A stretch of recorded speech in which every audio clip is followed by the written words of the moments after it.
ఈనాడు కనపడుతుంది. కొత్తగా ఈ కాంగ్రెస్ 60 ఏళ్ళ నుంచి పాలించింది. ఈ ఐజపట్టణానికి ఏమైనా చేసిందంటే ఏమి చేసలేదు. ఇప్పుడు పెద్దలు మాట్లాడినట్టు మరి ఈ 2 వార్డులలో పెద్ద నాయకులు ఉన్నారు, కాంగ్రెస్ నాయకులు చెప్పుకునే నాయకులు శిక్షాలు ఆచార్య కానీ మైపు కానీ. మరి మట్టిగుంత ఇది మురుగు వాసన వస్తుంది, కంపు వాసన వస్తుంది.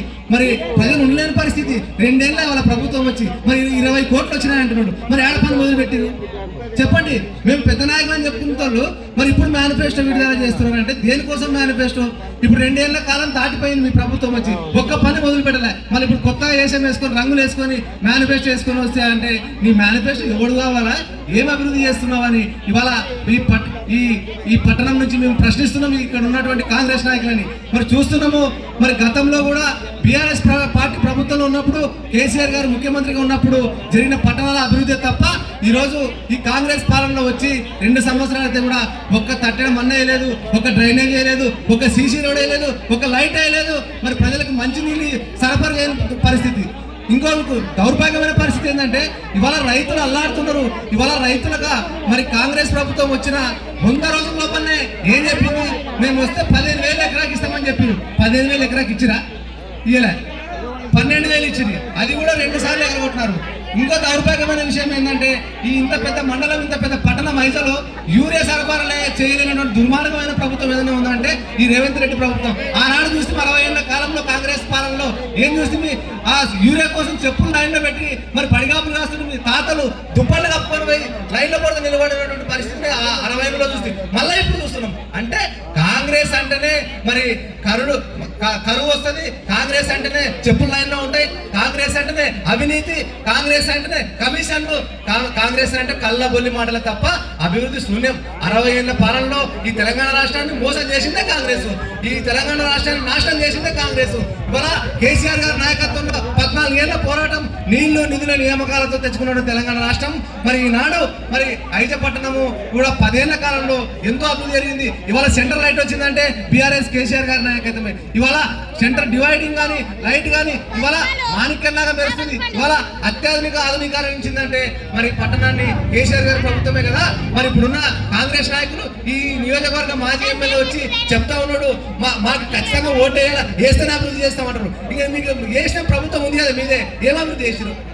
మీరే ఉన్నారు కదా బా. ఇప్పుడు 2 ఏళ్ళే ప్రభుత్వం వచ్చి అభివృద్ధి ఏం చేస్తున్నారు? మరి ఇప్పుడు ఓటేస్తే ఇంకేం చేస్తారు? మీరు ఏం చేయరు. మీకు ఓటేస్తే మట్టిగుంతలు వేసినట్టనే. కాబట్టి ఎందుకు అనవసరంగా మట్టిగుంతలు వేసి ఓటుకి విలువ లేకుండా చేస్తారు? మరి అదే కారు గుర్తుకి ఓటేస్తే మనకి ఇక్కడ మరి ఆనిముత్యాలు ఈ ఐజపట్టణ పురాతన ఉన్నారు. మరి నాగన్న గౌడన్న గారు కానీ వారు గతంలో చాలా విజులున్న నాయకుడు, మరి పట్టణ ప్రజల పైన చిత్తశుద్ధున్న నాయకుడు. అట్లాగే నాగవేనమ్మ గారు కానీ తెలుసు, వాళ్ళ యొక్క అభివృద్ధి తెలుసు ఐజపట్టణ ప్రజలకు. వాళ్ళని ఎవరు కాదనలేరు. ఇవాళ వాళ్ళ పెద్దలు ఏ సమస్య వచ్చినా కూడా ఈ పట్టణానికి ముందరుండి నడిపించేటువంటి నాయకులు వాళ్ళంతా ఉన్నారు. మరి ఖచ్చితంగా కూడా మరి ఖచ్చితంగా వీళ్ళిద్దరిని గెలిపిస్తేనే మనకి ఇంకోగా వజ్రం ఉంది. ఇప్పుడు సీఎం సురేష్ అభ్యర్థి, మన మున్సిపాలిటీ చైర్మన్ అభ్యర్థిగా మన చెల్ల వెంకటరామరెడ్డి గారు, కేసీఆర్ గారు వారిని ప్రకటించినారు.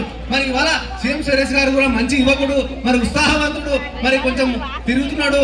ఏదైనా బడుగు బలహీన వర్గాల నుంచి బీసీకి అవకాశం వచ్చింది కాబట్టి ఖచ్చితంగా సీఎం సురేష్ అభ్యర్థి మున్సిపాలిటీ చైర్మన్ కావాలంటే ఫస్ట్ ఎవరు గెలవాలా? ఇక్కడ ఉన్నటువంటి అభ్యర్థులు నాగన్న గౌడ్ కానీ తర్వాత నాగవేనమ్మ కానీ గెలిస్తేనే సీఎం సురేష్ అభ్యర్థిగా ఉంటేనే ఈ పట్టణ అభివృద్ధి చెందుతుంది. అది కూడా బీఆర్ఎస్ పార్టీ కేసీఆర్ గారి నాయకత్వమే ఈ పట్టణానికి శ్రీరామ రక్ష. కేసీఆర్ గారి నాయకత్వంలో అభివృద్ధి జరుగుతుంది. ఈ కాంగ్రెస్ వాళ్ళ పాలనలో ఏమి జరగదు. 2 ఏళ్ళు అయిపోయింది, ఏం జరగదు. వాళ్ళు ఏం చేసే పరిస్థితి లేదు. వాళ్ళు ఓన్లీ ఒకటే పెట్టుకున్నారు. వాళ్ళ సిద్ధాంతం ఏంటంటే మట్టి ఇసుక దందా కొట్టుకునడం, మట్టి కోసం కొట్లాడుతున్నారు, ఇసుక కోసం కొట్లాడుతున్నారు. నువ్వు ఒక నెల కొట్టుకుంటా, నువ్వు ఒక నెల కట్టుకో. మరి అట్లా ఈ రకంగా పంచాయతీలు పెట్టుకొని ఇసుక కోసం కొట్లాడుకున్న దౌర్భాగ్యమైన పరిస్థితి పట్టణంలో ఉన్నటువంటి దుర్మార్గం. ఆ కమిషన్లు, అవినీతిని, కబ్జాలను, భూ కబ్జాలను పక్కన పెట్టి ప్రజలు ఎట్లా ఉన్నారు, ప్రజలు ఏమవుతున్నారు, ప్రజలకు ఏమి ఇవ్వాలి, ఇవాళ పట్టణం ఎట్లా అభివృద్ధి చెందాలని సోయి ఉందేమో నా కాంగ్రెస్ నాయకులకి సోయి లేదు. మరి ఇంత పెద్ద పట్టణంలో ఒక డిగ్రీ కాలేజ్ లేదు. అయ్యా 2 సంవత్సరాలు అయింది, మీరు వచ్చి మరి ఒక డిగ్రీ కాలేజ్ తీసుకురండి, ఒక జూనియర్ మహిళా కాలేజ్ తీసుకురండి, వసతి గృహాల హాస్టల్ తీసుకురండి. మరి ఇంకా పెద్ద ఇవాళ 30 పడకల ఆసుపత్రి మూలపడింది కాంగ్రెస్ ప్రభుత్వంలో. మరి వచ్చి 2 ఏళ్ళ పైన అయింది. మరి హాస్పిటల్ 30 పడకల ఆసుపత్రి, దానికి దిక్కు దివాణం లేదు. వీళ్ళు ఏమంటారు మేనిఫెస్టోలో? మేము 50 పడకలుగా దాన్ని ఆధునికత అంటే కొత్త తెచ్చి పెడతారట. ఇట్లా ఉన్నాయి ఇలా మేనిఫెస్టో. ఆ మేనిఫెస్టో ఏంటి? అది డ్రైనేజ్ లో పడేసే మేనిఫెస్టో, మడిగుతో పడేసే మేనిఫెస్టో. కాబట్టి ఆ మేనిఫెస్టోని ఎవరు నమ్మకండి. ఖచ్చితంగా మన బీఆర్ఎస్ పార్టీ మరి కారు గుర్తు పైన భారీగా మెజార్టీ గెలిపించే బాధ్యత మీకు అందరికీ ఉన్నది. ఇక పథకాల గురించి అందరూ అన్న చెప్పినట్టు ఇవాళ ఏది ఇచ్చినా ఇప్పుడు వాళ్ళు చెప్పారు. ఏమని చెప్పారు? మేము వస్తే అవ్వలకి అమ్మలకి 2,000 నుండి 4,000 పింఛన్ వేస్తా అన్నాడు. 4,000 ఎవరికైనా వచ్చినాయి పింఛను? ఇంత అబద్ధమా? ఇంత దుర్మార్గం మాటలా? ఇవాళ కేసీఆర్ గారికి పింఛనే ఇస్తున్నాం దిక్కు లేకుండా. కాబట్టి ఈ రకంగా పరిస్థితి అంతా ఉంది. కాబట్టి మరి మనమందరం కూడా ఖచ్చితంగా కారు గుర్తుపైన ఓటేసి భారీ మెజార్టీతో గెలిపించాలని మన 19వ వార్డు 27వ పట్టణ ఈ వార్డు మెంబర్ ప్రజలకందరూ కూడా 2 చేతులు ఎత్తి మరి జోడించి మొక్కుతున్నాం. మనం వీళ్ళని గెలిపించుకుంటేనే ఖచ్చితంగా ఈ 2 వార్డులు అభివృద్ధి చెందాయని ఈ సందర్భంగా తెలియజేస్తూ నాకు ఈ అవకాశం ఇచ్చినటువంటి పెద్దలందరికీ పేరు పేరు నమస్కారాలు తెలియజేస్తూ జై తెలంగాణ.